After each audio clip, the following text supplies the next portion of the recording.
En la sabana africana hay cosas que las cámaras no deberían poder capturar. Esto es una de ellas. Polo, un elefante bebé de pocas semanas, llevaba más de 2 horas atrapado en el barro profundo, hundiéndose despacio, con esa lentitud cruel de las cosas que no tienen apuro para terminar mal. Su madre, Nessie, berreaba sin parar, dando vueltas alrededor del hoyo sin poder hacer nada. Los turistas del safari filmaban con las manos temblando, sin saber si lo que estaban grabando iba a terminar en rescate o en tragedia. Y entonces Simba apareció. Simba, el león de melena oscura más imponente de toda la región, el que llevaba años siendo el depredador que ningún animal de esa sabana quería encontrarse, caminó despacio hacia el borde del barro y se detuvo. Las cámaras temblaban más. Nessie se quedó paralizada. Nadie en ese jeep respiró, porque lo que Simba hizo a continuación, frente a las cámaras de 12 turistas que no podían creer lo que estaban viendo, no existe en ningún libro de biología, no existe en ningún estudio científico, no existen 40 años de investigación sobre leones en África, solo existe en ese video. Y cuando el doctor Carlos Mendoza, biólogo especialista en comportamiento felino con 4 décadas de experiencia, lo vio por primera vez, se quedó en silencio durante un tiempo que nadie en esa sala supo medir. Antes de adentrarnos en esta historia, dime en los comentarios, ¿desde qué ciudad nos ves hoy y a qué hora? Suscríbete al canal para no perderte ninguna historia y regálanos un like si los animales salvajes te emocionan. Ahora, descubramos juntos cómo sucedió todo. Simba llevaba 12 años gobernando el sector este de la reserva. No era el más grande que los guardabosques habían registrado en esa región, pero era el más presente. Esa cualidad particular que tienen algunos animales que no se mide en kilos ni en metros, sino en algo más difícil de cuantificar. La manera en que ocupaba el espacio, la manera en que el resto de la sabana se reorganizaba a su alrededor cuando aparecía. Esa juba oscura, casi negra en los bordes, con ese degradado particular que los biólogos asocian con los machos de mayor testosterona y mayor experiencia de combate, que hacía que desde lejos pareciera más grande de lo que ya era. Rafael lo conocía mejor que nadie. Rafael Suárez, guía de safari desde hacía 25 años, hombre que había pasado más tiempo en esa sabana que en cualquier ciudad, lo había visto crecer, lo había seguido en jeep durante años. Tenía carpetas enteras de fotografías de Simba en diferentes estaciones, diferentes luces, diferentes momentos. Y si alguien le preguntaba cuál era el animal de esa reserva que más respeto le inspiraba, sin dudarlo, sin necesitar un segundo para pensarlo, decía el nombre: Simba, no por miedo, por algo más difícil de explicar. Hay leones que cazan, le había dicho Rafael una vez a un grupo de turistas mientras señalaba el horizonte donde Simba descansaba bajo una acacia. Y hay leones que reinan. Simba es de los segundos. Nessie llegó a la reserva 7 años atrás. Formaba parte de una manada de 11 elefantes que los guardabosques monitoreaban desde hacía décadas. Esa manada particular del sector norte que tenía sus rutas, sus rituales, su jerarquía interna tan establecida y tan compleja que los investigadores que la estudiaban decían que entenderla completamente llevaría otra vida entera. Nessie no era la matriarca. Ese lugar lo ocupaba Helena, una elefanta de 42 años con esas arrugas profundas y esa calma absoluta de los animales que han vivido demasiado para apresurarse por algo. Pero Nessie tenía algo que los guardabosques habían anotado en los registros con esa frase que aparece pocas veces en los archivos de una reserva africana. Presencia excepcional. Era la primera en detectar cambios en el ambiente. La primera en alertar a la manada. La que caminaba siempre en los bordes del grupo. no por exclusión sino por elección, como si hubiera decidido que ese lugar específico entre la manada y el mundo exterior era el suyo y que nadie más lo necesitaba ocupar. Polo nació un miércoles por la mañana. Las cámaras de la reserva lo captaron en sus primeros minutos. Ese cuerpo pequeño y arrugado que todavía no sabía que era enorme, esas orejas que se movían hacia cada sonido con esa curiosidad desordenada de los recién llegados al mundo. Nessie lo limpió despacio. Lo observó dar sus primeros pasos con esa paciencia absoluta de las madres que saben que algunos procesos no se pueden apresurar. Polo tardó 16 minutos en mantenerse en pie. En la sala de monitoreo, alguien anotó la hora sin decir nada, pero sonrió. Durante las primeras semanas, Polo descubrió que el mundo era más interesante de lo que cualquier elefante adulto parecía creer. Metía la trompa en todo. Se acercaba a los arbustos con esa valentía inocente de los que todavía no han aprendido que el mundo tiene cosas que duelen. Perseguía pájaros que no tenían ninguna intención de ser perseguidos. Se detenía en medio de la marcha de la manada para inspeccionar una piedra, un rastro, un olor que solo él parecía detectar. Nessie lo seguía siempre a 3 pasos. Nunca más, nunca menos. Fue durante una de esas exploraciones, esa mañana específica en que el cielo africano tenía esa claridad particular de los días que parecen diseñados para los momentos importantes, cuando Polo encontró el hoyo. No era visible desde lejos. Estaba cubierto de hierba alta en los bordes, esa trampa natural que la sabana africana crea sin intención y que tiene el tamaño exacto para ser invisible hasta que ya es demasiado tarde. Polo lo olió. Lo olfateó con esa concentración seria de las crías que están decidiendo si algo merece más atención. Dio un paso hacia el borde. Nessie estaba a 3 pasos, pero 3 pasos, en ese momento específico, fueron demasiados. Polo cayó. No fue una caída dramática. No fue un sonido enorme ni un movimiento brusco. Fue ese tipo de caída silenciosa y lenta que es peor que cualquier ruido, porque cuando uno se da cuenta ya lleva varios segundos ocurriendo y el barro ya ha empezado a hacer lo que el barro profundo hace cuando tiene algo adentro: sostener. Nessie llegó al borde en segundos. Metió la tromba. Intentó enganchar a Polo. Intentó de nuevo. El barro era demasiado profundo y Polo demasiado pequeño y el ángulo demasiado imposible para que la fuerza de Nessie pudiera hacer lo que necesitaba hacer. Berreó. Ese berrido largo y desesperado que los elefantes emiten cuando algo está muy mal. Ese sonido que viaja kilómetros en el aire africano y que cualquier animal que lo escucha identifica inmediatamente como lo que es. Una madre que no puede salvar a su hijo. Rafael escuchó el berrido desde el jeep. Llevaba 25 años en esa reserva y había aprendido a leer los sonidos de la sabana africana con la misma precisión con que otros leen palabras. Cada tono, cada frecuencia, cada variación que dice algo diferente sobre lo que está ocurriendo a kilómetros de distancia. El berrido de un elefante adulto en situación normal tiene una cadencia particular. El berrido de un elefante en peligro tiene otra. Este era el segundo tipo. «Para», dijo en voz baja al conductor. El jeep se detuvo. Rafael bajó los binoculares hacia el sector norte. Ese espacio de hierba alta y tierra roja donde la manada de Nessie había estado moviéndose esa mañana. Tardó 4 segundos en encontrar lo que buscaba. Se quedó inmóvil. «Conduce hacia allá», dijo, despacio, sin ruido. El jeep llegó al borde del claro cuando Polo llevaba ya más de 1 hora en el barro. Rafael lo vio desde lejos y entendió inmediatamente la gravedad de lo que estaba viendo.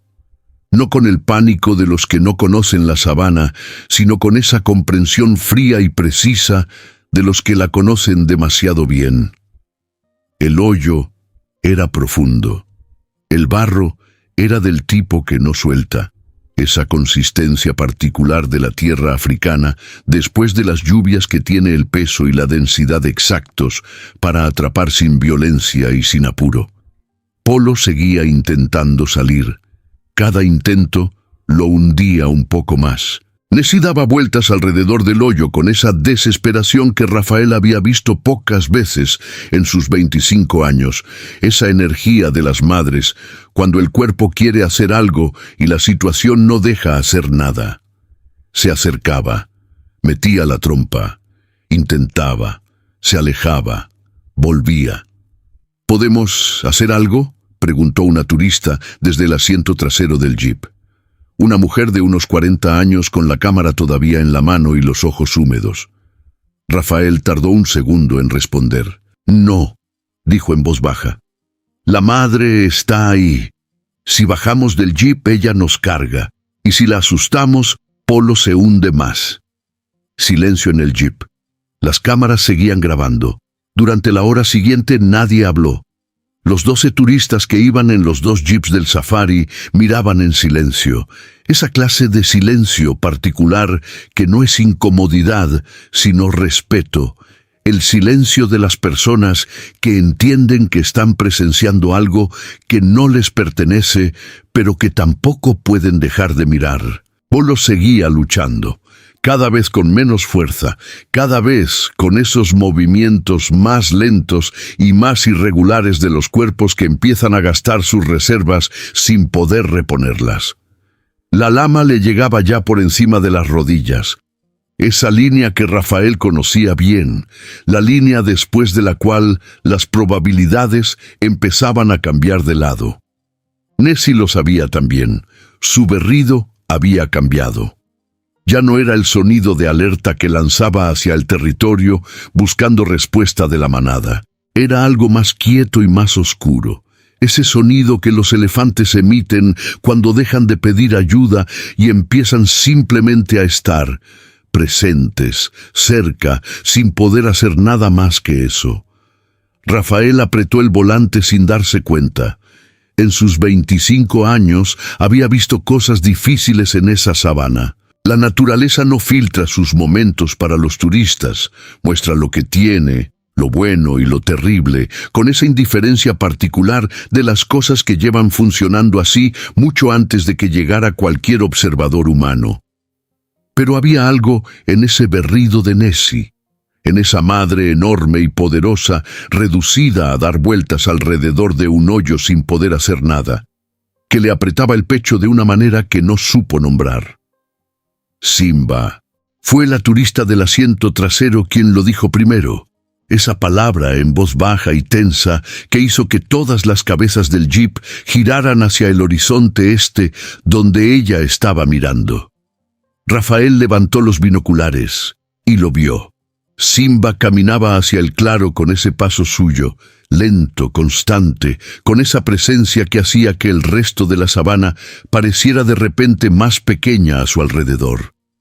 La juba oscura capturando la luz de la mañana africana, los ojos fijos en el hoyo donde Polo seguía luchando. Nessie lo detectó en ese momento. Se dio la vuelta, se quedó completamente inmóvil. Esa inmovilidad particular de los elefantes, cuando algo activa en ellos un nivel de alerta que va más allá del instinto normal, cuando el cuerpo entero se convierte en un solo sentido, apuntando hacia una sola cosa. Simba siguió caminando. Rafael dejó los binoculares sobre el asiento despacio. «No se muevan», dijo en voz baja sin apartar los ojos del horizonte. «No hagan ruido». Hizo una pausa. «Y no bajen las cámaras».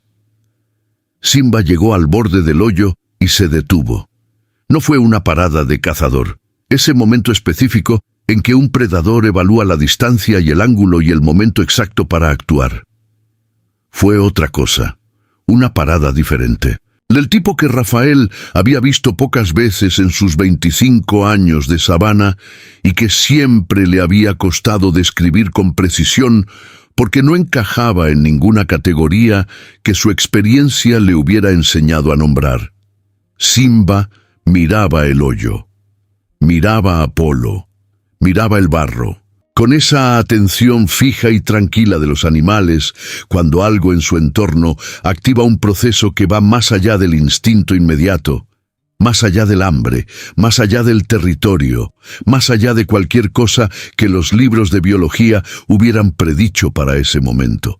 En el jeep nadie respiraba. Nessie seguía inmóvil a 15 metros.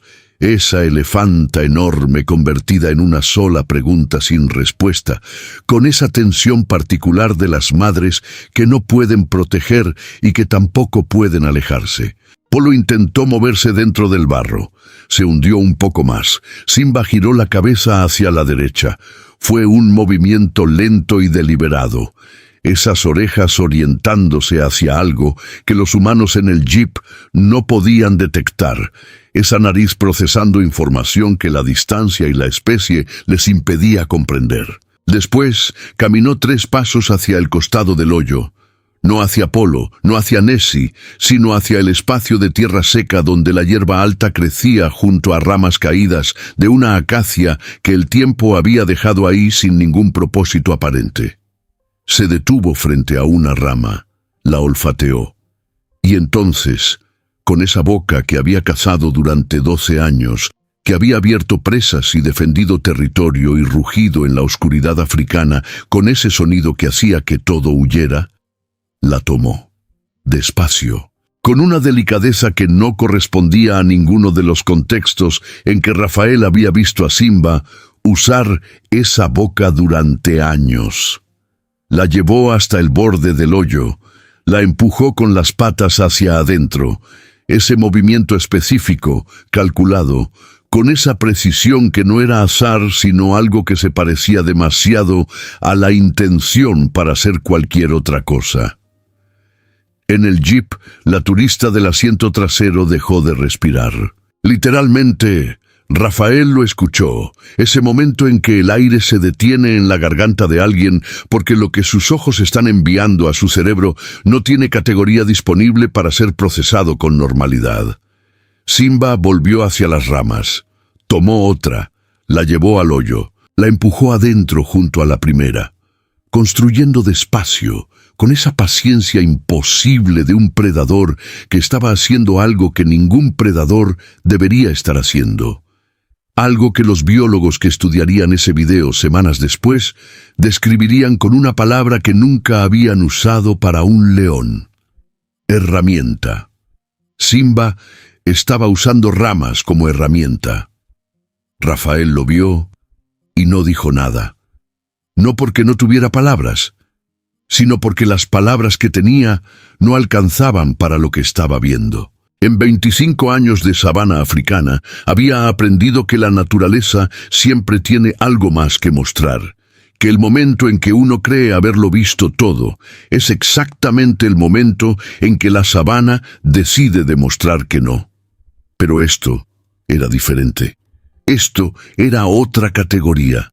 Simba hizo 3 viajes más, cada vez con esa misma deliberación, eligiendo las ramas, llevándolas al borde, empujándolas adentro con las patas, con esa precisión que iba construyendo algo en el fondo del hoyo, que Polo podía usar si tenía la fuerza suficiente para intentarlo. Polo lo intentó. Puso las patas delanteras sobre las ramas. Ese primer contacto tentativo de los cuerpos que no saben todavía si lo que tienen debajo va a sostenerlos. Las ramas aguantaron. Polo empujó, resbaló, empujó de nuevo. Simba observaba desde el borde, inmóvil, sin avanzar, sin retroceder, con esa atención suya de siempre, pero con algo diferente en ella, algo que Rafael no había visto nunca en 12 años de fotografiar ese animal desde el jeep y que no sabría describir hasta mucho después, cuando el periodista le preguntara y él buscara la palabra durante un tiempo largo antes de encontrarla. Concentración. Simba estaba concentrado. En el jeep alguien lloraba en silencio. ese llanto quieto de las personas que están viendo algo que no pueden explicar y que no necesitan explicar porque lo que sienten es más grande que cualquier explicación. Rafael no apartó los ojos del hoyo. Polo empujó una vez más. Polo salió del barro a las 11:17 de la mañana. No fue un movimiento limpio ni dramático. Fue ese tipo de salida que cuesta todo lo que un cuerpo tiene, lenta, irregular, con esas patas que resbalaban y volvían a encontrar apoyo, y volvían a resbalar, y volvían a encontrar apoyo hasta que en algún momento, entre un intento y el siguiente, el barro cedió lo suficiente para que el peso de Polo pasara de estar adentro a estar afuera. Y entonces ocurrió ese segundo específico que nadie en el jeep olvidaría jamás. No por lo que se vio, sino por lo que se sintió. El sonido del barro soltando a Polo. Ese sonido húmedo y profundo de las cosas que retienen y que de repente no retienen más. El olor que llegó hasta el jeep con el viento. Tierra mojada y hierba aplastada y algo más difícil de nombrar. Ese olor particular de los momentos en que algo que estaba atrapado deja de estarlo. Y las patas de Polo, tocando la tierra seca por primera vez en horas, esa tierra roja y firme y real, que no se movía ni cedía ni tragaba, con esa torpeza maravillosa de los cuerpos que están redescubriendo lo que significa tener suelo debajo. Cayó. Se quedó ahí. Ese cuerpo pequeño y cubierto de barro oscuro que respiraba con esa rapidez particular de los que acaban de gastar todo lo que tenían en hacer una sola cosa. Las patas dobladas debajo del cuerpo, los ojos abiertos, vivo. En el jeep nadie dijo nada durante un segundo. Después, todo a la vez. Aplausos, llanto. Ese sonido particular que hacen los humanos cuando algo que temían que terminara mal, termina bien, y el cuerpo no sabe si reír o llorar, y hace las dos cosas simultáneamente con esa energía desordenada de las emociones, que llevan demasiado tiempo contenidas. Rafael no aplaudió. Se quedó con las manos en el volante, mirando el borde del hoyo donde Simba seguía parado, inmóvil, con esa juba oscura recortada contra la luz de la mañana africana, observando a Polo en la tierra seca, con esa atención suya que no había cambiado en ningún momento desde que había llegado al claro. Nessie llegó a Polo en 3 segundos. Esa elefanta enorme que había pasado horas dando vueltas alrededor del hoyo sin poder hacer nada, que había berreado y intentado y fallado y seguido intentando con esa obstinación desesperada de las madres que no saben rendirse, llegó hasta su hijo con esa velocidad que los elefantes adultos tienen cuando algo importante los mueve y que siempre sorprende porque no parece posible en un cuerpo de ese tamaño. Lo olfateó, lo limpió con la trompa, ese movimiento suave y constante de las madres revisando que todo está en su lugar, que nada falta, que lo que tienen enfrente es real y está entero. Polo levantó la cabeza. Ese movimiento pequeño y torpe de los cuerpos que están volviendo, que están recordando que tienen patas y que las patas tienen una función y que esa función se llama ponerse de pie y seguir. Nessie lo ayudó despacio. Y en el jeep, la turista del asiento trasero, la misma que había dicho el nombre de Simba primero, la misma que había dejado de respirar cuando Simba tomó la primera rama, filmaba con esas manos que ya no temblaban de miedo, sino de otra cosa completamente diferente. Rafael recordó a Simba, giró la cabeza hacia el borde del hoyo. Simba seguía ahí, parado exactamente donde había estado durante todo el proceso. Esa distancia calculada de los animales que saben cuánto espacio necesitan entre ellos y lo que observan. Miraba a Polo y a Nessie con esa atención tranquila que Rafael había aprendido a reconocer en 12 años de fotografiar ese animal. No avanzó hacia ellos, no rugió. No hizo ninguna de las cosas que un león debería hacer cuando tiene a 2 metros una cría de elefante recién salida de un hoyo de barro, débil, exhausta, todavía sin recuperar el equilibrio, y a su madre, que en ese momento tenía toda su atención en su hijo y no en él. Simplemente observó. Durante un tiempo que Rafael no supo medir, ese tiempo particular que tienen los momentos que importan de verdad, que no se mide en segundos, sino en lo que dejan dentro de las personas que los presencian, Simba observó a Apolo recuperarse, y entonces se dio la vuelta, sin apuro, sin ningún gesto que pudiera interpretarse como despedida o reconocimiento o cualquiera de las cosas que los humanos en el jeep habrían querido ver. Simplemente se dio la vuelta, con esa convicción suya de siempre, ese movimiento que no dejaba espacio para la duda, y caminó hacia el horizonte este con ese paso constante y deliberado que Rafael había fotografiado cientos de veces y que nunca había parecido tan cargado de significado como en ese momento. La juba oscura moviéndose entre la hierba alta, haciéndose más pequeña, hasta que la sabana se cerró sobre ella y no quedó nada, solo el horizonte, solo la luz africana de media mañana, solo ese silencio particular que dejan los animales grandes cuando se van y que no es el mismo silencio de antes de que llegaran. Rafael exhaló despacio. No dijo nada durante un tiempo largo. Después miró a los turistas. Esas 12 personas con las cámaras todavía en las manos y los ojos todavía húmedos, y esa expresión particular de los que acaban de ver algo que van a llevar con ellos para siempre. Y dijo lo único que tenía. En 25 años, dijo en voz baja, nunca. No terminó la frase. No necesitaba terminarla.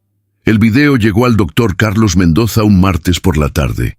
Lo envió Rafael desde su teléfono con un mensaje de 3 palabras que el biólogo leyó 2 veces antes de abrir el archivo. Necesitas ver esto. El doctor Carlos Mendoza llevaba 42 años estudiando comportamiento felino en África.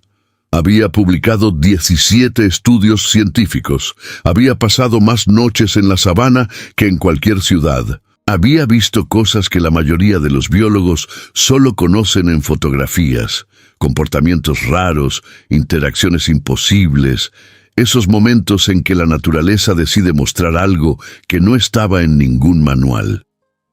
Abrió el video, lo vio una vez, se quedó en silencio, lo vio de nuevo. Su asistente, Elena Vargas, investigadora de 31 años, que llevaba 4 trabajando con él y que había aprendido a leer sus silencios con la misma precisión con que él leía el comportamiento de los leones, entró a la oficina 15 minutos después y lo encontró exactamente donde lo había dejado, sentado frente a la pantalla, sin moverse.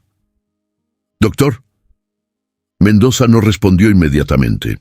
Siguió mirando la pantalla donde el video había terminado, pero donde él seguía viendo algo que Elena no podía ver desde la puerta, algo que estaba más allá de la imagen, en ese espacio entre lo que había ocurrido y todo lo que eso significaba para 42 años de certezas científicas. «Siéntate», dijo finalmente. Elena se sentó. Mendoza giró la pantalla hacia ella y reprodujo el video desde el principio, sin decir nada, sin señalar nada, dejando que las imágenes hicieran lo que las imágenes hacen cuando son suficientemente poderosas para no necesitar introducción. Elena vio a Simba llegar al borde del hoyo, vio la primera rama, vio el segundo viaje, el tercero, el cuarto, vio a Apolo salir. Cuando el video terminó, se quedó mirando la pantalla durante un momento largo, con esa expresión particular de los que acaban de procesar algo que contradice todo lo que creían saber y que todavía están negociando con su propio cerebro sobre si lo que vieron es lo que parece. «¿Es auténtico?», preguntó en voz baja. «Lo verifiqué durante 2 horas», dijo Mendoza. «Las cámaras, el ángulo, los metadatos, la identidad del animal. Tenemos registros fotográficos de ese león desde hace 12 años. Es Simba, y lo que ves en ese video ocurrió exactamente como lo ves. Elena no dijo nada. Los leones no usan herramientas, dijo Mendoza después de un momento.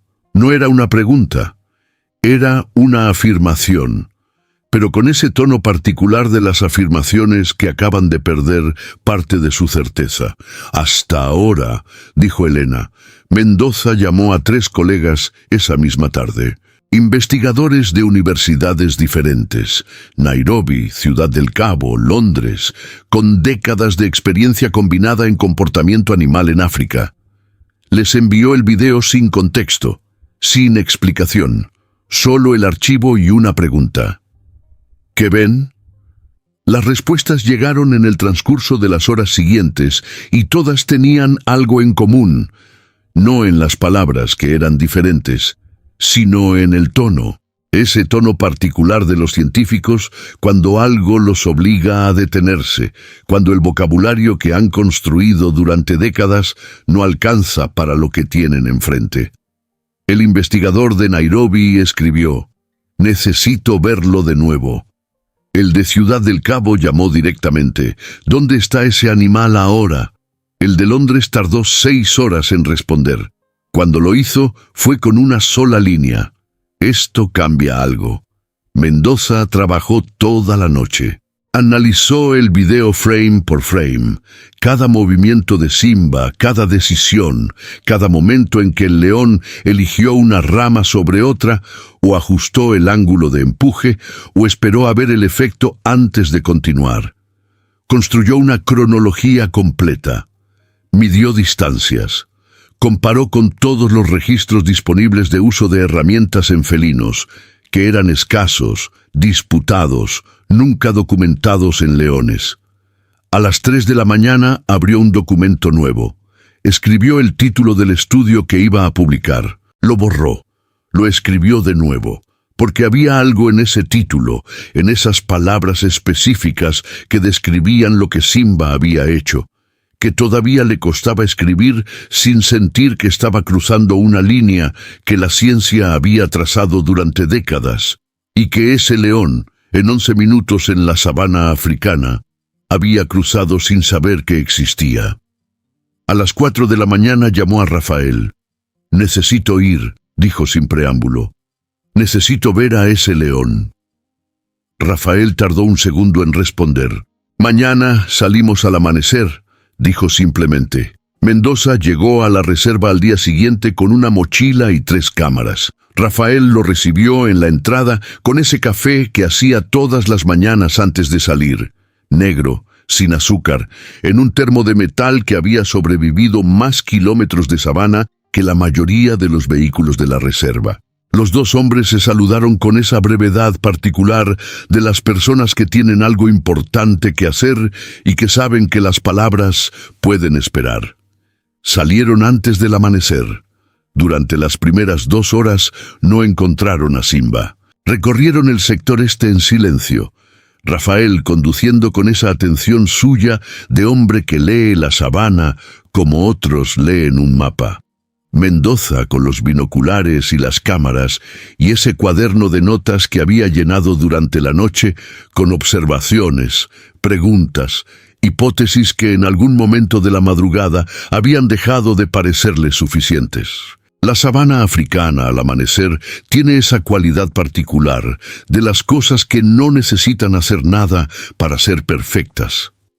La luz llegando diagonal sobre la hierba alta, los primeros sonidos del día construyéndose despacio, ese olor a tierra húmeda y a vida que Mendoza había aprendido a reconocer en 42 años y que todavía le hacía algo en el pecho que no tenía nombre científico.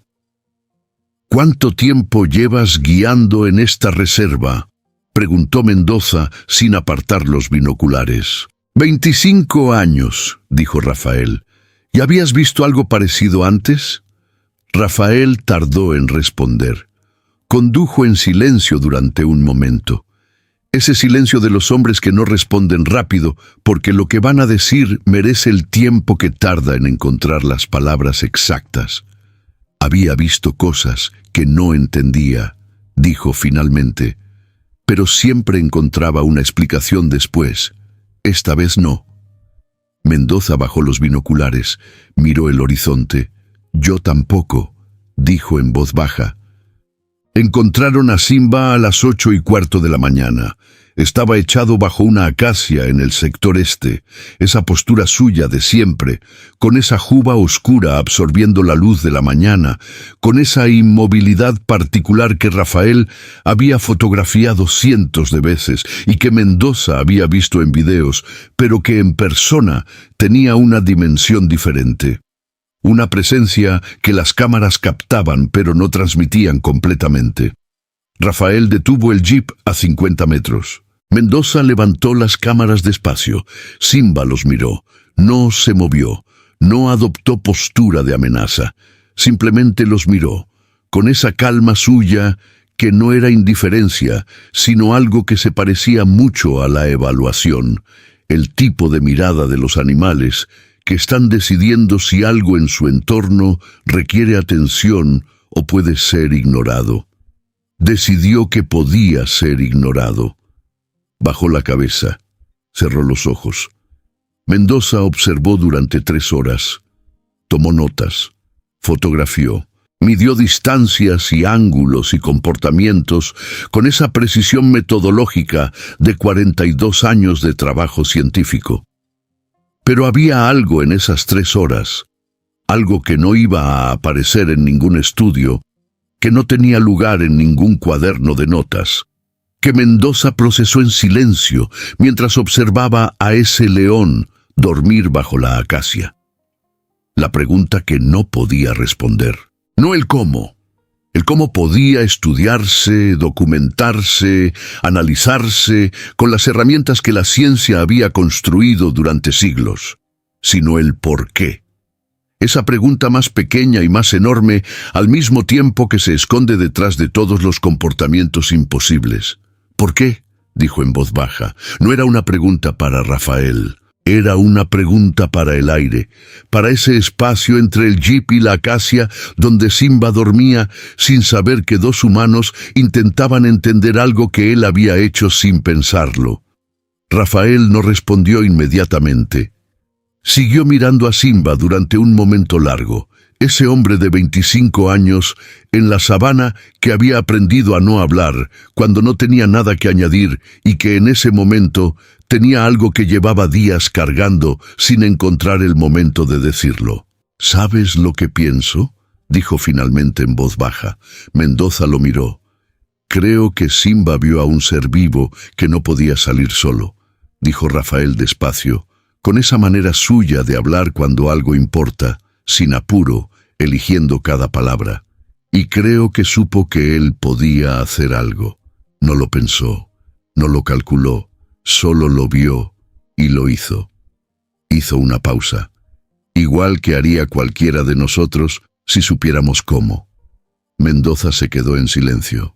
Miró a Simba durante un tiempo largo, ese león que dormía bajo la acacia completamente ajeno a las preguntas que su existencia había generado en 3 días, completamente ajeno al hecho de que 2 humanos a 50 metros estaban tratando de encontrar palabras para algo que él había hecho sin necesitar ninguna. En 40 años de investigación, dijo Mendoza finalmente, con esa voz baja y precisa de los hombres que pesan cada palabra antes de soltarla, nunca habíamos documentado nada parecido.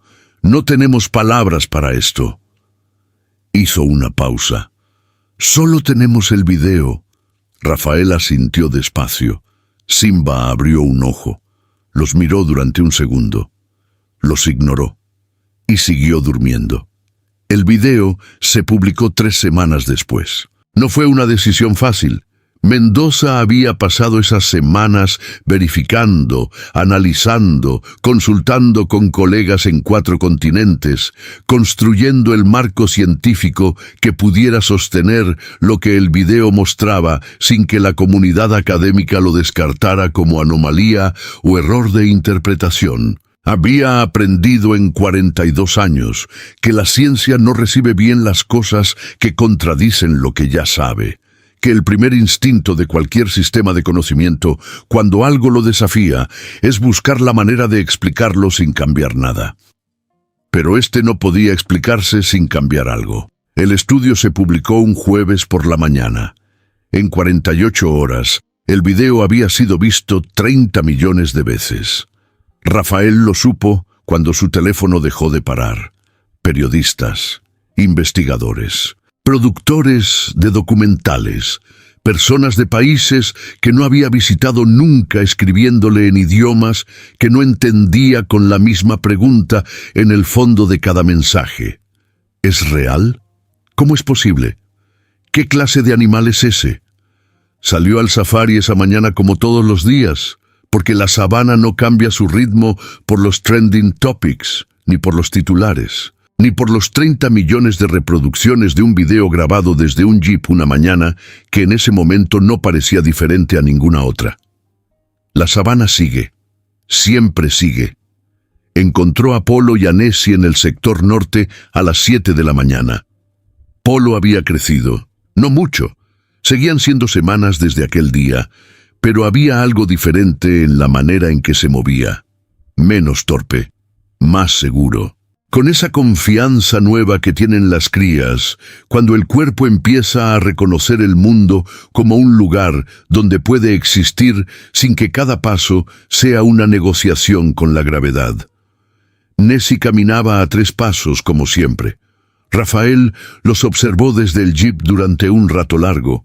Esa madre y ese hijo, moviéndose por la hierba alta bajo la luz de la mañana africana, completamente ajenos al hecho de que 30 millones de personas habían visto un video sobre ellos. Completamente ajenos a los titulares y los estudios y las discusiones académicas que su historia había generado.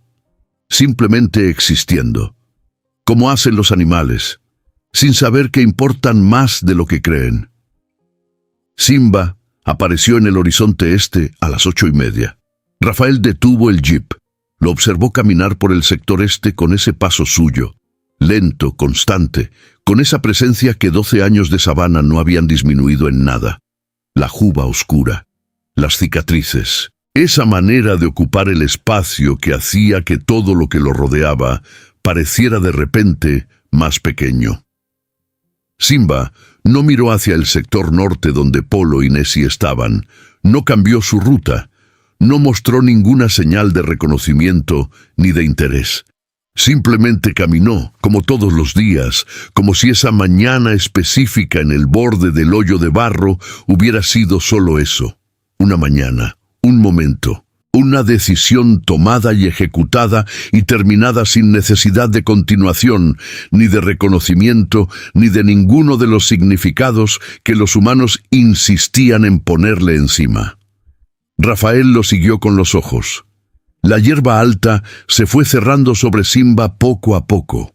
Primero las patas, después ese cuerpo enorme, después esa juba oscura que había absorbido la luz de 1000 amaneceres africanos, hasta que solo quedó el horizonte y el silencio y la sabana que seguía como siempre. Rafael no se movió durante un tiempo largo. Pensó en Mendoza, en la frase que había dicho en el jeep 3 semanas antes, en los 30 millones de personas que habían visto el video y que habían intentado entender lo mismo que él intentaba entender desde aquel martes. ¿Qué clase de animal hace lo que Simba hizo y por qué y qué significa que lo haya hecho? Y pensó en lo que él mismo había dicho. Solo lo vio y lo hizo, igual que haría cualquiera de nosotros si supiéramos cómo. Abrió el cuaderno, escribió despacio, con la letra de cuando algo importa para siempre. Simba no sabía que era imposible, por eso lo hizo. Cerró el cuaderno, arrancó el jeep, y la sabana africana siguió, enorme, antigua, indiferente a todo excepto a la verdad de lo que ocurría en ella. Que a veces un animal mira a otro atrapado y no pregunta si debe ayudar. Solo busca la manera. La inteligencia más grande no es la que llena libros. Es la que aparece en silencio cuando alguien la necesita y desaparece sin pedir que nadie la entienda.